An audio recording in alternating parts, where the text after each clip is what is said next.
नमस्कार, आप देख रहे हैं डॉक्टर साहेब, आपके साथ मैं हूं मुस्कान और आज मेरे साथ मौजूद है डॉक्टर विकास सिंह।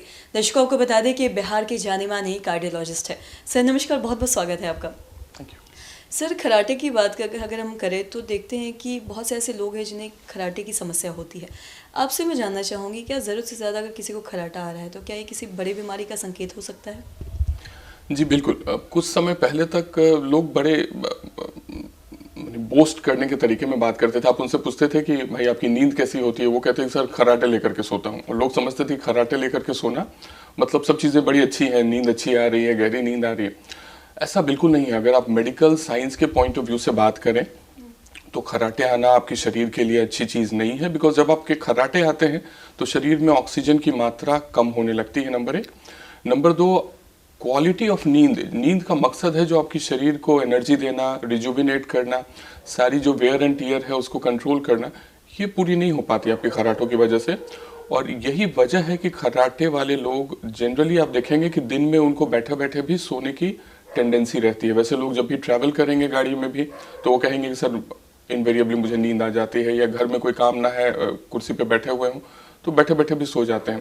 तो ये बताता है कि शरीर की जो कमी है या जो नींद उनकी पूरी नहीं होती खराटे आने की वजह से। और ऐसे लोगों में हार्ट के मामले भी ज़्यादा होते हैं। तो ऐसे लोगों का हार्ट अटैक का खतरा ज़्यादा है, हार्ट फेलियर का खतरा ज़्यादा है। तो कहीं से ये आपके लिए अच्छी बात नहीं है अगर आप खराटे ले रहे हैं। ये एक खतरे की घंटी है, अपने डॉक्टर से इसके लिए ज़रूर मिले। और खराटे अगर हार्ट की हम बात करें तो दोनों में क्या कुछ संबंध है, कुछ संबंध है इनमें? जैसे हमने कहा कि आपकी रिस्क फैक्टर, एक रिस्क बढ़ जाती है हार्ट की बीमारी होने की खराटों की वजह से भी, क्योंकि नींद में आपकी सैचुरेशन कम होती है, सिंपैथेटिक एक्टिविटी बढ़ जाती है, या शरीर जितना रिलैक्स करना चाहिए वो उतना रिलैक्स नहीं कर पाता। तो इस वजह से जो हार्ट पे एक्स्ट्रा आपका दबाव पड़ा रहता है, कई बार उस कारण से हार्ट अटैक या हार्ट फेलियर के चांसेस बढ़ते हैं। तो जी हाँ, ये एक आपकी हार्ट के लिए एक अत्यधिक खतरे की बात हो सकती है और इसलिए ज़रूरी है कि उसको आप देखें, उसको टैकल करें। और अगर इसकी हम जांच की बात करें, अगर किसी को खराटे की समस्या है तो सबसे पहले तो मैं आपसे ये जानना चाहूँगी कि ऐसे लोगों को डॉक्टर से दिखाने की ज़रूरत है? क्या इसको इतना सीरियसली लेना चाहिए? जी बिल्कुल लेने की ज़रूरत है। और एक बहुत ही साधारण जांच होती है जिसको हम लोग स्लीप स्टडी कहते हैं, जैसा कि नाम से ही पता है, निद्रा जांच। और आज के दिन में अब पटना में भी कई जगहों पर ये होने लगा है। पॉलीसोम्नोग्राफी है इसका दूसरा एक साइंटिफिक नाम, जिसमें कई पैरामीटर्स की जांच नींद के दौरान की जाती है। तो या तो आपके घर पे जाकर के लोग इस टेस्ट को करते हैं, और या आपके लिए एक जगह बनी होती है जहां आप रात गुजार सकते हैं, और वहाँ मशीन्स लगी रहती हैं जो आपकी पूरी नींद को मॉनिटर करती हैं कि ऑक्सीजन का सैचुरेशन कहाँ से कहाँ जा रहा है, आपकी धड़कन कितनी तेज़ हो रही है, और क्या बदलाव आपके शरीर में नींद के दौरान या खराटों के दौरान आ रहे हैं।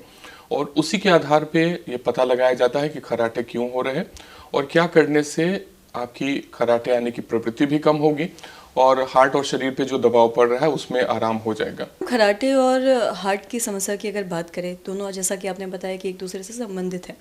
अगर इसके इलाज के बारे में बात करें तो क्या कुछ इसका इलाज है, कुछ बताना चाहेंगे? जी, इसके लिए भी सबसे पहली चीज़ जो आपको करनी है वो है लाइफस्टाइल मैनेजमेंट। अमूमन देखा गया है कि मोटापा से सीधा रिश्ता है खराटों का, खासतौर से ऑब्स्ट्रक्टिव स्लीप एपनिया या ओएसए कहते हैं जो। तो वजन कम करने की बात होती है जिनको खराटे आ रहे हैं, सबसे पहले अपने वजन को नियंत्रित करें। और कई बार ऐसा करने से भी खराटों में काफ़ी कमी आ जाती है। कई बार जो आपकी सांस के जो रास्ता है, सांस लेने का जो रास्ता है उसमें भी दिक्कत होती है, तो ईएनटी वाले डॉक्टर कई बार उस मामले में भी आपकी मदद कर सकते हैं। और आगे जा कर के एक मशीन आती है जिसको हम लोग CPAP कहते हैं, उसको लगा करके लोग सोते हैं, उससे खराटे आने की प्रवृत्ति भी कम हो जाती है और ऑक्सीजन सैचुरेशन भी मेंटेन रहता है, दिन में आपकी ताजगी बनी रहेगी, आगे हार्ट वगैरह की रिस्क भी कम रहेगी। तो ये सारी चीज़ें हैं जिन पे ध्यान रखा जा सकता है। और जब खराटे की, जैसा कि आपने चीज़ें बताई हैं, अगर हम खराटे की बात करें तो कई बार मरीज़ों को समझ नहीं आ पाता कि किस डॉक्टर से जाके हमें दिखवाने की ज़रूरत है। आपसे जानना चाहेंगे, अगर किसी को खराटे की समस्या है या ज़्यादा खराटा आ रहा है तो उन्हें किस डॉक्टर के पास जाना चाहिए दिखवाने के लिए? आप जनरल फिजिशियन से भी मिल सकते हैं, अगर सुविधा आपके शहर में मौजूद है, कोई पल्मोनोलॉजिस्ट हो तो आप उनसे मिल सकते हैं, या फिर किन्हीं कार्डियोलॉजिस्ट या हृदय रोग विशेषज्ञ से भी मिल सकते हैं। ये सारे लोग आपको गाइड कर देंगे कि क्या बेहतर है आपके केस में।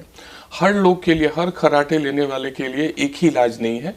आपके डॉक्टर पता लगा लेंगे कि आपके लिए क्या करना आगे बेहतर है, बट कहीं ना कहीं से वो इसका उपाय ज़रूर करेंगे कि खराटे आने कम हो और आपका खतरा आगे के लिए कम हो। सर बहुत बहुत शुक्रिया ये तमाम जानकारी देने के लिए। Thank you. तो आशा करते हैं दर्शकों की जो तमाम जानकारी है आपके लिए लाभदायक रही हो। आप भी समझ पाए होंगे कि अगर ज़रूरत से ज़्यादा किसी को खर्राटा आ रहा है तो उन्हें डॉक्टर से दिखाने की क्यों ज़रूरत है। तो आशा करते हैं जो तमाम जानकारी है आपके लिए लाभदायक रही हो। तो आज की इस वीडियो में इतना ही। अगर आपने अब तक हमारे चैनल को सब्सक्राइब नहीं किया तो तुरंत कर ले, साथ ही हमारे फेसबुक पेज को लाइक करें। वीडियो देखने के लिए आपका धन्यवाद।